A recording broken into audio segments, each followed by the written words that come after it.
Vamos, Rolón. Bueno, Alejandro, ¿de qué nos...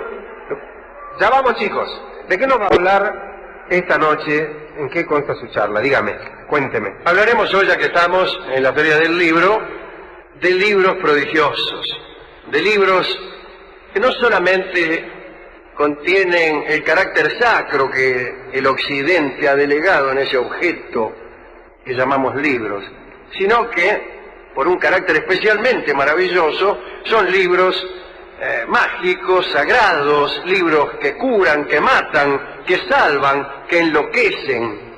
Y es un breve catálogo de esta clase de libros. Desde luego deberíamos empezar por los libros sagrados. A la noción de un Dios que habla con los hombres para ordenar o prohibir, se superpone la noción del libro absoluto o escritura sagrada. Para los musulmanes, el Alcorán no es una mera obra de Dios, como lo es el hombre o el universo, sino que es uno de los atributos de Dios, como su eternidad o su ira. En el capítulo 13 se lee que el texto original del Corán está depositado en el cielo. Allí es donde debe ir a consultar el exegeta. Los árabes recibieron el don de modelar en el verbo lo que otros modelan en la piedra o en el metal o en el mármol. Claro, no había muchas piedras en Arabia y la arena no permitía edificar sobre ella palacios o catedrales. También hay que decir que Mahoma aborrecía a los pintores y escultores. La ortodoxia siempre los condenó.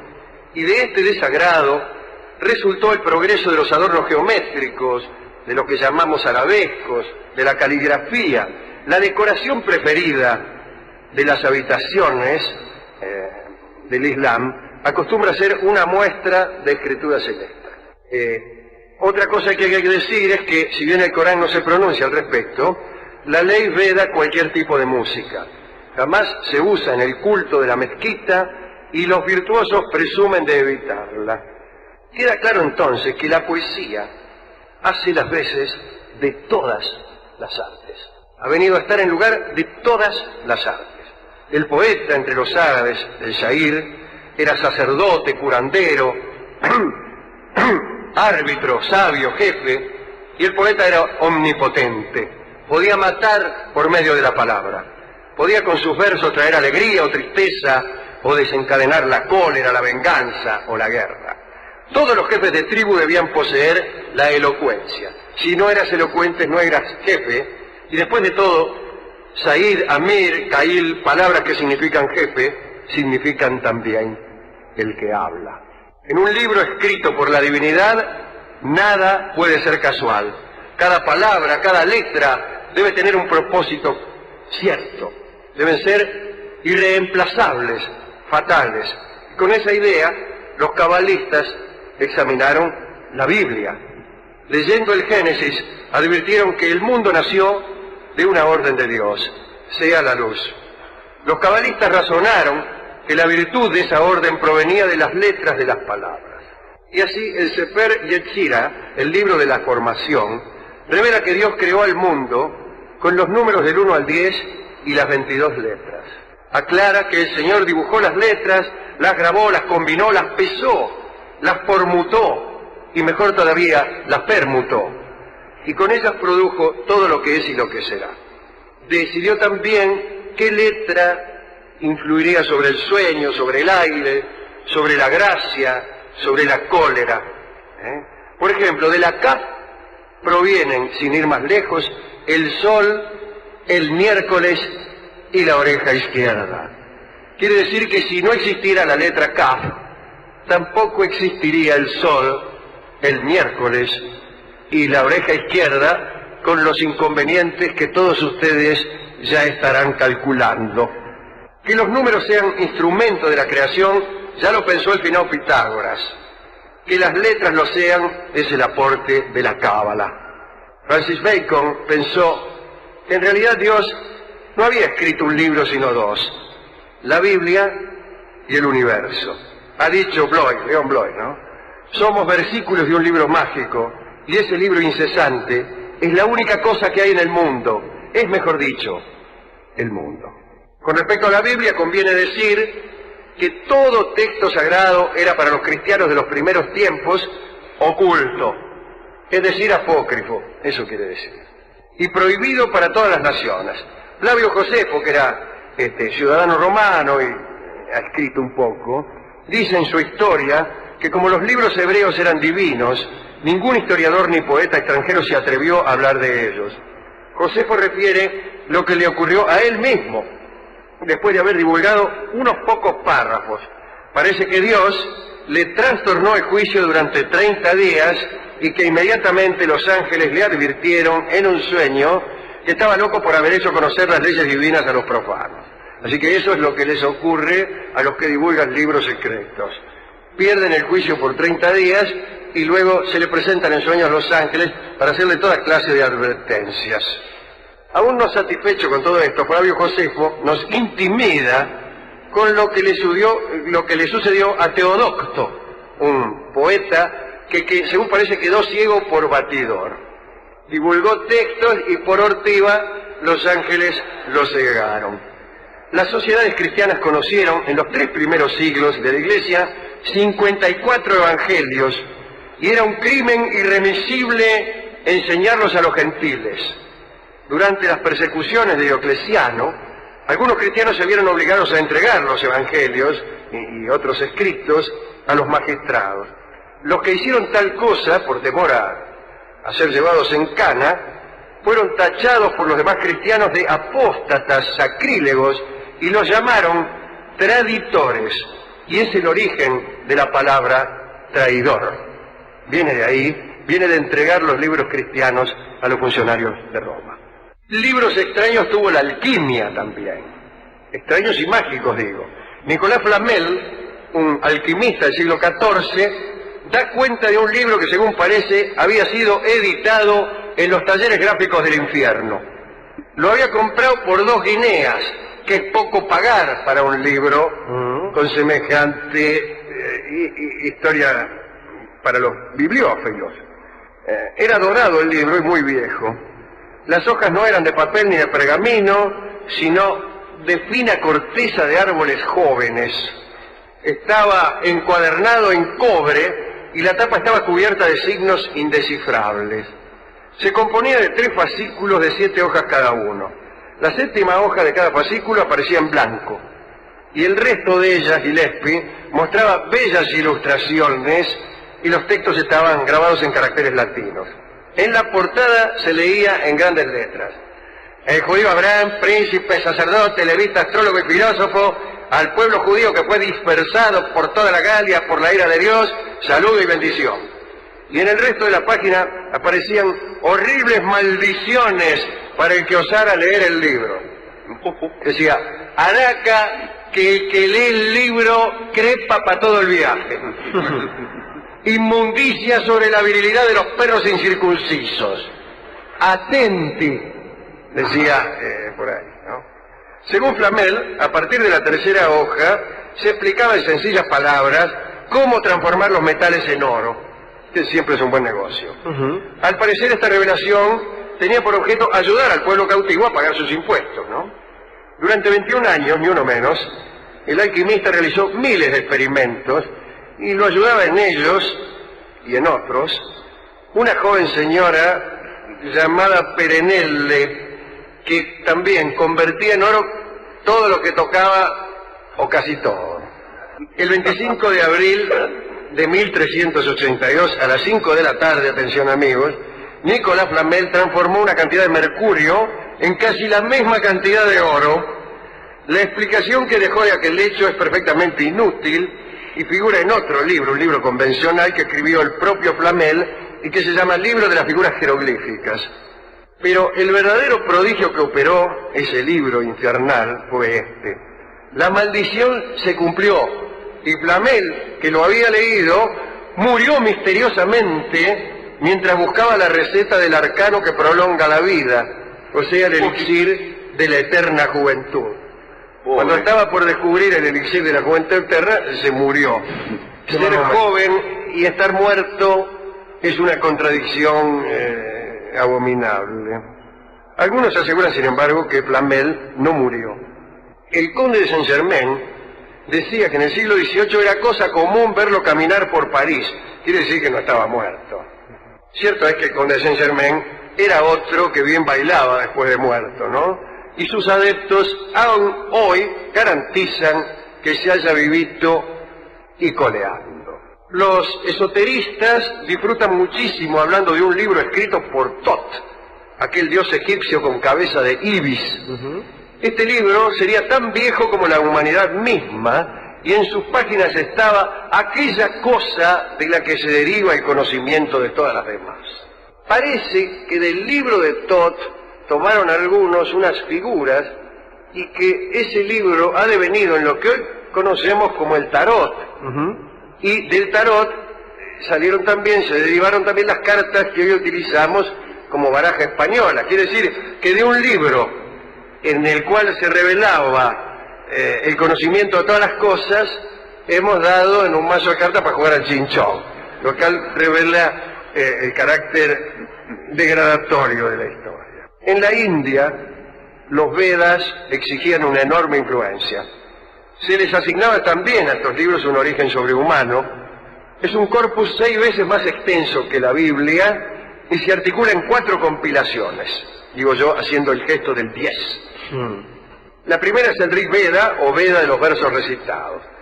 Segundo, el Samaveda, o Veda de los cantos. El Yajur Veda, o Veda de los sacrificios. Y el Atharva Veda, o Veda del sacerdote del fuego. La memorización de los Vedas era considerada como signo de piedad. Así como hemos dicho la otra noche, ciertos delitos eran perdonados si el culpable recitaba un número determinado de versos. Este número variaba según la falta cometida, desde luego, y había una lista que contemplaba minuciosamente cada caso.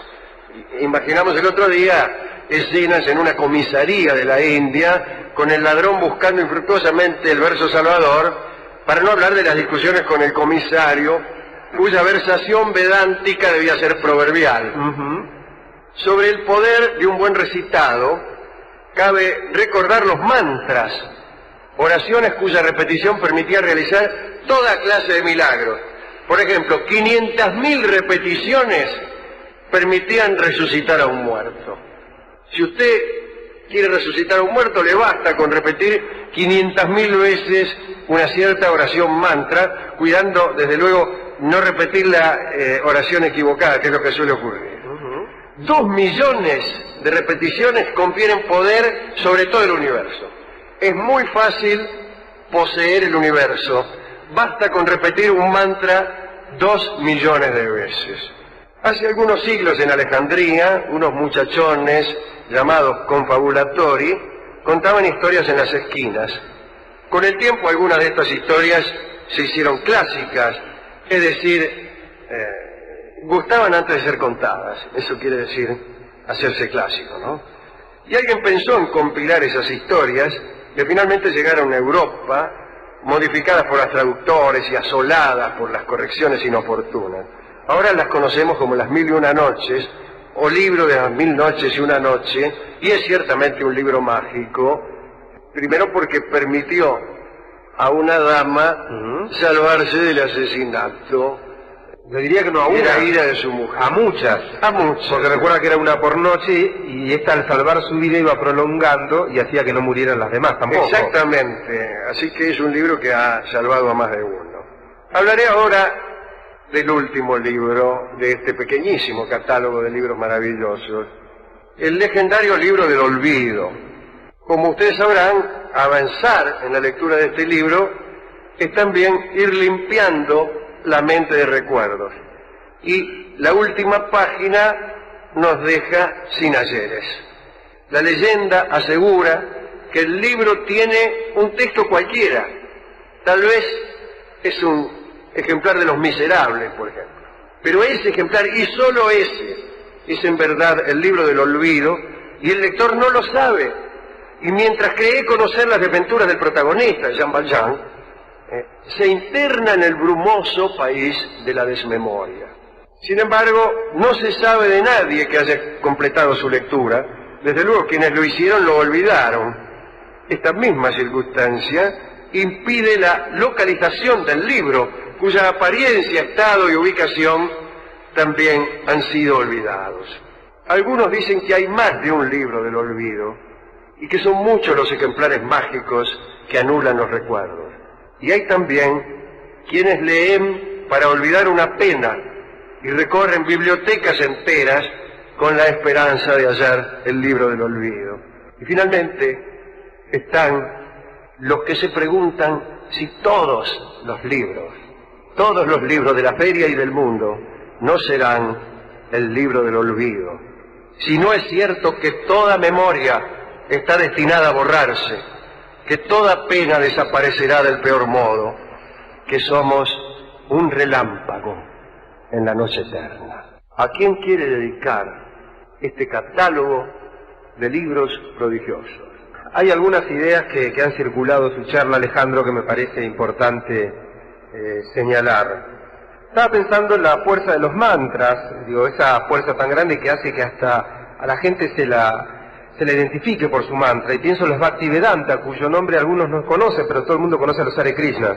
Claro, que están en los aeropuertos haciéndose pegar trompadas por Robert De Niro. Claro, porque bueno, este mantra los ha hecho famosos de tanto que lo repiten, ¿no? Claro.